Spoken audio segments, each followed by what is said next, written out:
Welcome back. President Trump made a big announcement last night saying the Board of Peace, quote, reached an historic agreement for the complete disarmament of Hamas and all other armed groups in Gaza. Big if true. But the U.S. and Board of Peace officials said the proposal outlines what they call a roadmap and not a finalized agreement. A senior Hamas official said they accepted the deal, but it's conditional on Israel keeping its part of the agreement, which includes withdrawing from the nearly 70% of Gaza, which it now occupies. Israel has not yet spoken publicly about this deal.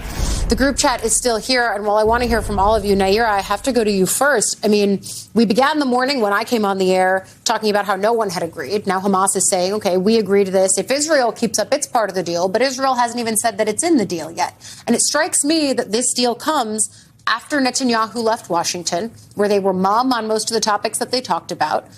Do you think that this actually has heft behind it to stick? Yeah, Trump loves to use the term deal, and it's not one that diplomats or former diplomats use in the same way, right? So Iran was a memorandum of understanding, nothing binding, just, oh, let's sign a piece of paper.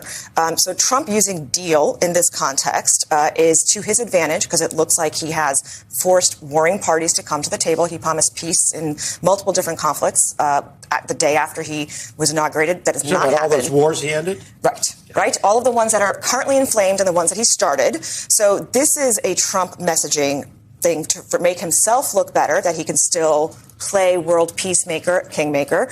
But also it's kind of to stick it to Netanyahu. I mean, Netanyahu has helped drag out and inflame the war in Iran, and Trump is realizing he is losing his base because of it. He may lose the midterms in large part because of this war. And so he reluctantly agreed to have this meeting with Netanyahu. Netanyahu is like, well, I'm coming in for a funeral. Can I come to the White House? So that's part of what is going on here. To the Hamas piece of the puzzle, Netanyahu has always needed Hamas to be the opposition. Yes. Right? Hamas is very sophisticated in its messaging and public narrative, though it has been decimated and lost most of its leadership and doesn't really have power in Gaza anymore. Netanyahu has always wanted to be this armed opposition that refuses to recognize the legitimacy of Israel rather than the people of Palestine or Palestinians themselves, who are the ones suffering under Hamas in Gaza. They have been suffering in the West Bank because of settler violence. So a lot of this is just narrative mumbo jumbo because this 70% withdrawal was part of last year's ceasefire. That never happened, right? Like, this is all bringing the old stuff back to make different factions look like they actually did something when Gaza is still occupied.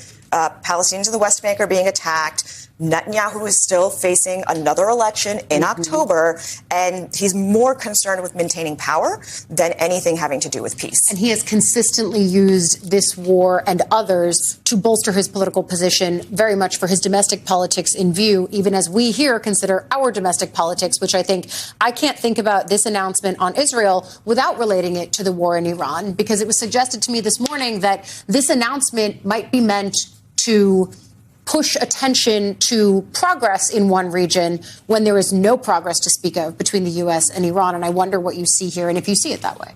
I think we should all welcome it if this actually is real. Yes. But I think we've watched Donald Trump and listened to Donald Trump long enough to know that the operating presumption is that when he says something has happened, that it's not real. And so I think that is the case here. I certainly think that as with saying that we've won the war in Iran or we've gotten a memorandum of understanding or a peace deal with Iran, these are all things that sort of evaporate when you look at them very closely, and we'll see whether this is one of those things, too. I think the wait-and-see posture when it comes to Iran is real.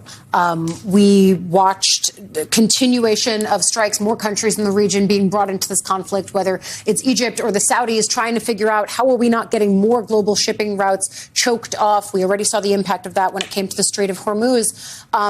Where do you ultimately think that this goes next? And as someone who knows the Senate so well, and these are the questions that senators are asking me, that I'm asking senators, and certainly that they're asking the administration, the consistent line that I have heard, even from Republicans, is I don't feel like I'm getting enough from the administration by way of transparency and information. So how frustrated do you think that lawmakers are as they watch what's happening overseas? Well, look, it's very apparent to me, and I think it's very apparent to the American people. This is an administration that governs for the headlines. They don't govern for the body of the story, meaning All they care about is a good headline or a headline that they can go sell to their media ecosystem and to their base. They don't care about the details. So they don't care about what the knock-on effects might be or what the unintended consequences, what the dark alley might be over here in this part of a deal that's unsaid.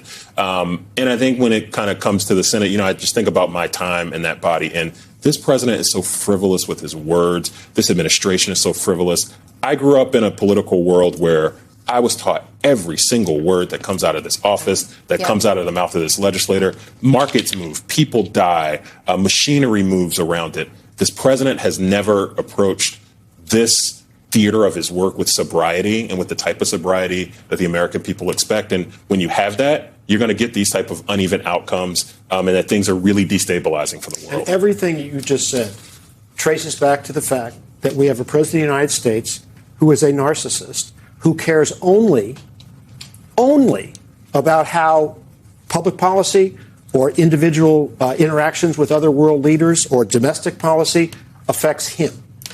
That's why he doesn't care about the knock-on effects. And that's why the headline is important, because he is superficial and shallow and lives for the immediate impression. And then when that impression fades, he looks for another impression. But the reporting, too, sorry to interrupt you, the reporting, too, is that he's exasperated. We've had reporting that he's bored with the Iran war that he said was going to just last a few weeks. So consider the multiple layers of this, right? What you were talking about, which is that he uses the word deal frivolously in ways that frustrate diplomats and those who have worked on the world stage, actually cobbling together the specific words that go into a deal. They even go into a memorandum of understanding, and this one had very little understood within it. A lot of question marks, though.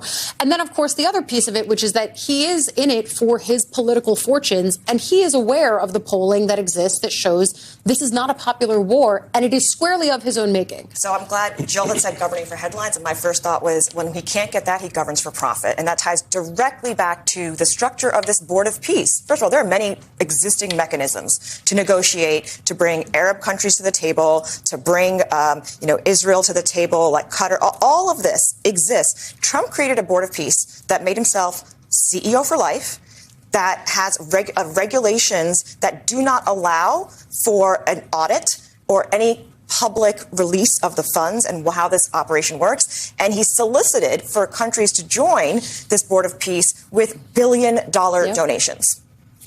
We don't know what's happened with this money. And the countries that do pay for play very strategically, like many of the Gulf countries do, like, sure, here's $1 billion. Here's a couple $100 million. And that money's just been sitting there. And Trump has access to it after he leaves office. And governing for headlines and governing for profit are two sides of the same coin.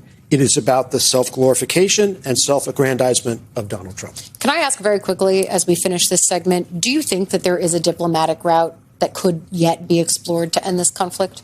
There's always, every conflict has to end in a diplomatic solution.